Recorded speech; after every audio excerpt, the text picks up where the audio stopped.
Hello everyone, welcome to texture math. आज के session में हम HTML से रिलेटेड एक और टॉपिक स्टार्ट करने जा रहे हैं, जिसमें हम देखेंगे कि कैसे हम HTML फॉर्म्स को बनाते हैं। HTML फॉर्म्स होता क्या है, क्यों ये इतना इम्पोर्टेंट है किसी भी एक वेबसाइट को डिज़ाइन करने के लिए। इससे पहले वाले सेशन में हमने लिस्ट वाला पूरा सीरीज कंप्लीट किया था, जहाँ पे हमने डिस्क्रिप्शन लिस्ट कवर की थी, और उसके साथ में वो लिस्ट की जो सीरीज थी वो पूरी कंप्लीट हुई थी। ठीक है, तो आज हम यहाँ से एक नया सीरीज स्टार्ट कर रहे हैं HTML के अंडर ही, जिसमें हम देखने वाले हैं फॉर्म्स से रिलेटेड थिंग, कि फॉर्म्स क्या होता है, फॉर्म्स हमें कब बनाना होता है, क्यों बनाना होता है, और फॉर्म इतना इंपॉर्टेंट क्यों है। आप लोगों ने देखा होगा हर वेबसाइट को अपन जब भी डिज़ाइन करते हैं तो वहाँ पे कहीं ना कहीं आपको एक फॉर्म का प्लेस मिलेगा ही मिलेगा, है ना। तो अब आप एज ए यूज़र सोचो कि अगर आप एक ऐसी वेबसाइट डिज़ाइन कर रहे हो जहाँ पे आपने कुछ आपके जो भी आपका प्रोडक्ट है या आपके ऑर्गेनाइजेशन के लिए कोई वेबसाइट बनाई, तो वहाँ पे उस डेटा को आप मतलब उस स्क्रीन से आप यूज़र का डेटा भी एक्सेप्ट करोगे, है ना। चाहे तो कोई रजिस्ट्रेशन फॉर्म बनाकर या कोई इस तरह का और इनपुट लेकर, है ना। तो उस चीज़ को एक्सेप्ट करने के लिए यूज़र से हम क्या करते हैं, एक प्रॉपर UI डिज़ाइन करते हैं, फॉर्म बनाते हैं। उस फॉर्म को हम यूज़ करेंगे, उससे डेटा रिसीव होता है यूज़र का, और फिर बैकएंड टीम उसको उस डेटा का यूज़ करती है। तो यूआई एक कैसे बनता है, कैसे फॉर्म डिज़ाइन होता है, क्या क्या टैग्स हैं ऐसे जो इंपॉर्टेंट है फॉर्म्स के लिए, और ये एक बहुत ही ब्रॉड टॉपिक है ना। तो हम इस सेशन से स्टार्ट करेंगे। इस सेशन में जस्ट एक बेसिक स्ट्रक्चर देखेंगे कि फॉर्म का स्ट्रक्चर क्या है, कैसे फॉर्म का एक एक टैग हम यूज़ कर रहे हैं, और फिर स्टेप बाय स्टेप हम एडवांस चीज़ों पे मूव करेंगे, एक एक चीज़ एक्सप्लोर करेंगे टैग से, इससे फॉर्म से रिलेटेड। ठीक है, तो सेशन स्टार्ट करते हैं, बट उससे पहले जस्ट मेरा एक रिकमेंडेशन है कि अगर अभी तक आप लोगों ने पहले वाले सेशंस नहीं देखे हैं तो पहले आप उनको वॉच तो कर सकते हो, क्योंकि ये जो सारे सेशन है इस प्लेलिस्ट के एक प्रॉपर सीक्वेंस में बनाया हुआ है ना। तो अगर आप सिक्वेंशली उनको फॉलो करोगे तो बहुत इजीली आपको ये चीज़ें क्लियर हो जाएंगी। ठीक है, तो इसीलिए मैं आपको रिकमेंड करता हूँ कि आप इनको सीक्वेंस से फॉलो करो और सारे सेशंस को एक साथ समझो, क्योंकि सब एक दूसरे से कनेक्टेड है ना। जैसे हमने पहले टेबल्स पढ़ा, टेबल्स के बाद फिर हमने लिस्ट का पूरा एक डिटेल में पढ़ा, अब हम फॉर्म्स को पढ़ेंगे और फिर ऐसे स्टेप बाय स्टेप आगे मूव करेंगे। ठीक है, तो आई थिंक अभी हम स्टार्ट कर सकते हैं आज का मेन टॉपिक हमारा, जो है फॉर्म्स इन HTML। अब देखो फॉर्म्स कब यूज होता है, पहले डेफिनेशन से ही स्टार्ट करते हैं। वैसे मैंने आपको ओवरव्यू दिया कि अगर आप कोई एक ऐसी वेबसाइट बना रहे हो जिस वेबसाइट पे आप यूजर से कुछ डेटा एक्सेप्ट करना चाहते हो।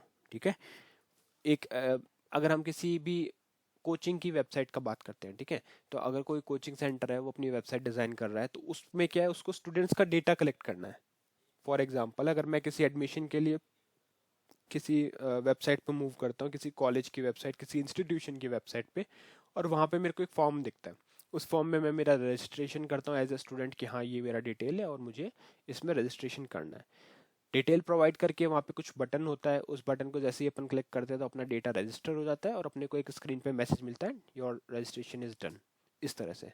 तो ये सब चीज़ें कैसे हो रही है, ये सब चीज़ें होती है फॉर्म्स की हेल्प से, है ना। HTML वेब पेज पे हम एक फॉर्म बनाते हैं, उस फॉर्म में एक एक वैल्यू को स्पेसिफाई करते हैं कि कौन सी वैल्यू क्या हमें पिक करके लाके देगी, और फिर वो जो डेटा कलेक्ट होता है उस फॉर्म के थ्रू, उसको हम यूज़ करते हैं अपने उस कलेक्टेड डेटा को अपन कहाँ पे यूज़ करते हैं, बैकएंड पे। बैकएंड पे उस डेटा को यूज़ करके किसी डेटाबेस में स्टोर करते हैं। वो एडवांस चीज़ें हैं, वो अपन बाद में कवर करेंगे, देखेंगे कि क्या वेज हैं उसके भी।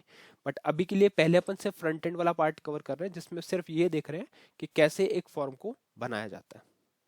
ठीक है, अभी अगर आप मेरा एट प्रेजेंट कोड देखोगे तो वहाँ पे मैंने कुछ ऐसा अभी ऐड नहीं किया, जस्ट एक हमने यहाँ पे लिखा हुआ है HTML बाय टेक्सचर में एक हेडिंग के अंदर, और यहाँ पे अपन ने प्रेजेंटेड बाय टॉपिक नेम, और ये जस्ट एक नोट डाल के रखा है। तो एक बिल्कुल सिंपल बेसिक HTML कोड है, इसको अपन एनहांस करेंगे, फॉर्म बनाना सीखेंगे इस पे। तो इसको सेव करके वेब ब्राउजर दिखाऊं तो वेब ब्राउजर पे आपको दिखेगा HTML बाय टेक्सचर में सिर्फ इतना लिखा हुआ आ रहा है अपने पास। ठीक है, ऑल राइट, अब स्टार्ट करते हैं फॉर्म के बारे में। तो देखो यहाँ पे मैं लिखता हूँ H2, जस्ट एक हेडिंग डालते हैं यहाँ पे, फॉर्म्स इन HTML।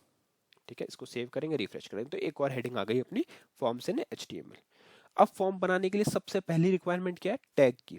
कौन सा टैग यूज होगा, फॉर्म टैग यूज होगा। तो यहाँ पे आपको सिंपली लिखना पड़ेगा फॉर्म, और जैसे ही आप इसको क्लोज करोगे एंगुलर ब्रैकेट को, तो ये आपका पास इस तरह से पेयर में दिखाएगा, फॉर्म और closing tag of form. Remember one thing, मैं यहाँ पे एडिटर यूज कर रहा हूँ, शायद आप भी एडिटर यूज कर रहे हो, बट इन केस अगर आप नॉर्मल नोटपैड पे कोडिंग कर रहे हो तो आपको पता होना चाहिए कि फॉर्म टैग जहाँ स्टार्ट हो रहा है उसके बाद में उसको क्लोज भी करना है, ठीक है, अदरवाइज वो प्रॉपर नहीं रहेगा। तो ये अपना ओपनिंग टैग हो गया फॉर्म का, और फॉर्म का क्लोजिंग टैग हो गया। हर टैग में यही होता है, कुछ है ऐसे टैग्स भी जिसके क्लोजिंग टैग नहीं होते, वो अपन डिस्कस करेंगे जब आएंगे, बट अभी के लिए फॉर्म टैग का हमें पता होना चाहिए कि फॉर्म का ओपनिंग क्लोजिंग होगा। फॉर्म टैग हो गया। अब इस फॉर्म टैग में अपन क्या करते हैं, एक चीज इसमें स्पेसिफाई करेंगे, एक्शन, ठीक है। एक्शन क्या है, एक एट्रीब्यूट है, तो यहाँ पे आपको स्पेस देना है, यहाँ पे लिखना है एक्शन और एंटर करना है। एक्शन आ गया। एक्शन के बाद में हम यहाँ पे लिखते हैं सबमिट, सबमिट, ठीक है, ये हमारा एक्शन हो गया सबमिट। अब यहाँ पे जैसे ही आप सबमिट लिखते हो, अब देखो क्या लिखा है, देखो एक्शन क्या लिखा है, the URI of a program that process the form information, the value can be overridden by form action attribute on button input element, ठीक है। ये तो कुछ इसमें टेक्निकल से लिखा हुआ है, मैं आपको बताता हूँ। पहले एक बार अपन डिजाइन कर लेते हैं फॉर्म को, फिर अपन एक एक लाइन को समझेंगे कि क्या किसका क्या मीनिंग होता है। अभी हमने क्या किया, सिर्फ एक एट्रीब्यूट डाला, एक्शन इक्वल स्लैश सबमिट, ठीक है, स्लैश सबमिट। इतना करने के बाद में अब हम इस फॉर्म के अंदर कुछ और टैग्स का यूज करेंगे, जैसे है इनपुट टैग और बटन टैग। डोंट वरी अगर आपको इनपुट टैग के बारे में नहीं पता, अभी एक बिल्कुल सिंपल सा मैं आपको बना के दिखाऊंगा। बाद में हम इनपुट टैग में बहुत सारी चीजें हैं जो अपन बना सकते हैं, वो अपन फॉर्म के साथ में ही सीख लेंगे, ठीक है। तो डोंट वरी अगर आपको इनपुट के बारे में अभी नहीं पता। तो यहाँ पे आप लिखोगे इनपुट टैग, इसको करोगे क्लोज, और ये इनपुट टैग में क्लोजिंग टैग नहीं होता। तो सबसे पहले इंपॉर्टेंट बात तो यही है कि इनपुट टैग नॉर्मली क्या होता है, अपन हर टैग के साथ क्लोजिंग टैग डालते हैं, बट इनपुट टैग में क्लोजिंग टैग नहीं होता। यहाँ पे आप करोगे स्पेस। अब स्पेसिफाई करना होता है टाइप, कि किस तरह का इनपुट हमें लेना है। अगर आपको ध्यान हो तो आई थिंक टेबल के टाइम पे मैंने आपको बताया था कि कैसे इनपुट फील्ड्स के साथ टेबल बनती है, तो वहां भी हमने ये यूज किया था, राइट। तो यहाँ लिखेंगे टाइप। अब क्या वैल्यूज हमारे को लेनी है, तो पहले अपन देखते हैं टेक्स्ट के बारे में।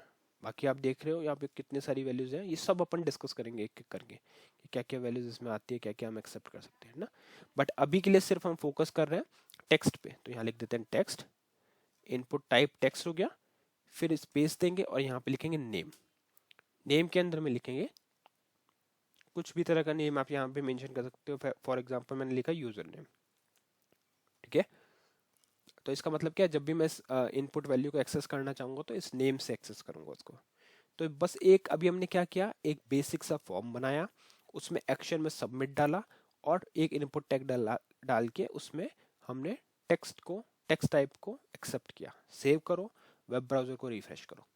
जैसे ही आपने रिफ्रेश किया तो आपके पास कुछ इस तरह से ये ब्लॉक आएगा, जिसको हम बोलते हैं इनपुट टैग की वजह से आया है ना। तो ये इनपुट टैग की वजह से अब यहाँ पे क्या होता है, जैसे आप टाइप करके कुछ भी टाइप यहाँ पे क्लिक करके टाइप करते हो तो वो एज ए आपकी इनपुट वैल्यू ही कंसिडर होगी, ठीक है। तो जैसे अगर फॉर एग्जांपल मैंने ये नेम के लिए लिया, तो यहाँ पे अपन नेम पुट कर सकते हैं ना, फिर आप एंटर कर सकते हो।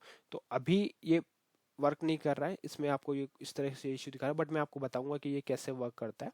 ये सब चीज़ भी अपन देखेंगे। बट अभी जैसे अपन ने सिर्फ एक इनपुट टैग बनाना सीखा है कि इनपुट टैग कैसे इसमें हम डाल सकते हैं, ठीक है।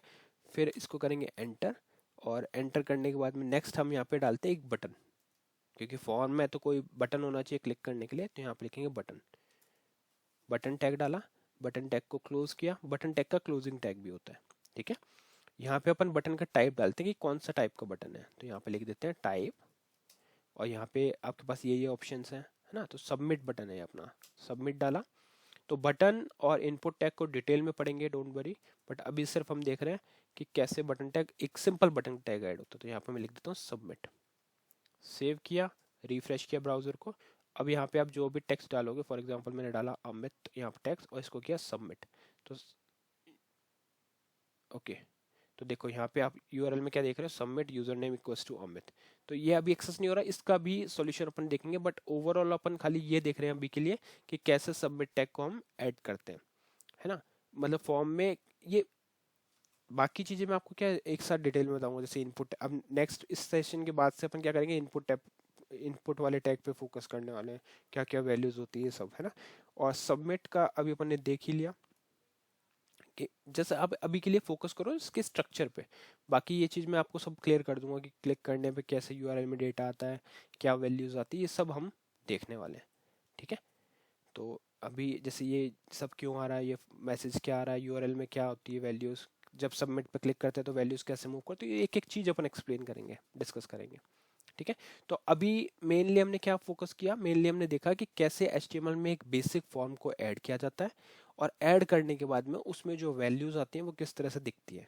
तो हमने फॉर्म बनाया, फॉर्म में एक इनपुट टैग रखा जो इनपुट वैल्यू को एक्सेप्ट करने का काम आता है, और एक हमने बटन रखा जो सबमिट करने का काम आता है। सिंपल। बाकी चीज़ें मैं आपको डिटेल में अपकमिंग सेशन में बताऊंगा। तो आई होप आज का सेशन क्लियर हुआ होगा। नेक्स्ट सेशन में बाकी टॉपिक डिस्कस करेंगे। So thank you for watching texture में।